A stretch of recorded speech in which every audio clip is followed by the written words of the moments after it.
I know I keep saying we're going to get to the main project that we're going to work on, and we keep coming back to the introduction, but we're almost done. This is actually the very last lecture of this part of the section. My goal here is to make sure that you have enough familiarity with the software before we actually jump into a big project. But of course, we're going to take it step by step and still keep on learning. The whole idea is not to, memorize, everything we talk about throughout these lectures, but do it enough with practice that it becomes natural to you. That's really the best way I've figured out that these design softwares or any software in general works when it comes to learning it. All right, so enough talking about that. Let's talk about zooming. So as I mentioned, we're going to explore zooming in XD. The simplest way to access zoom option is under View in your menu.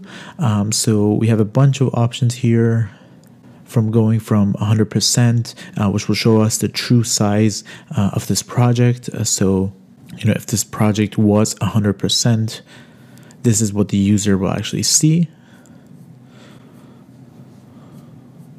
So this is kind of like real size if you want to think about it that way. Then we do have 200%, which of course is even a higher zoom. Now these are just presets, but these are the more interesting ones, which is Command 0. Which will go ahead and fit everything you have, all your artboards into the entire view.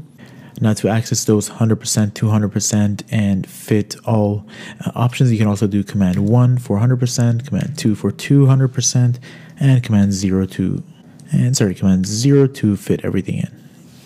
At any point, you can also do Command plus and minus if you want to zoom a little bit in and out. If you want to zoom to a specific section, let's say I want to zoom into this little dumbbell thing here, I can press the Z key on my keyboard and then just draw a little rectangle around it, and it will go ahead and zoom to that area. I'm going to Command 0 to undo that. Another neat trick is that if we're working on, let's say, this certain artboard, whatever I have selected, I can go ahead and click View, Zoom to Selection, or I can do Command 3.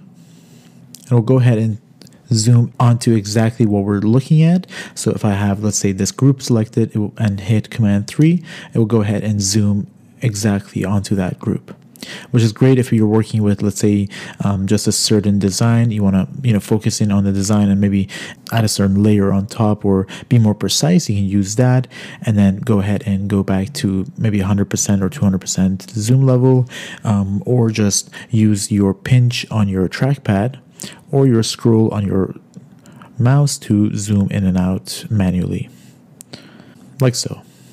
Now, of course, as I zoom in and out, you can also see the zoom level change here. So if you do want to custom zoom, let's say you want a zoom level of 25%, you can also achieve that by just typing it up here. But that's kind of rarely used.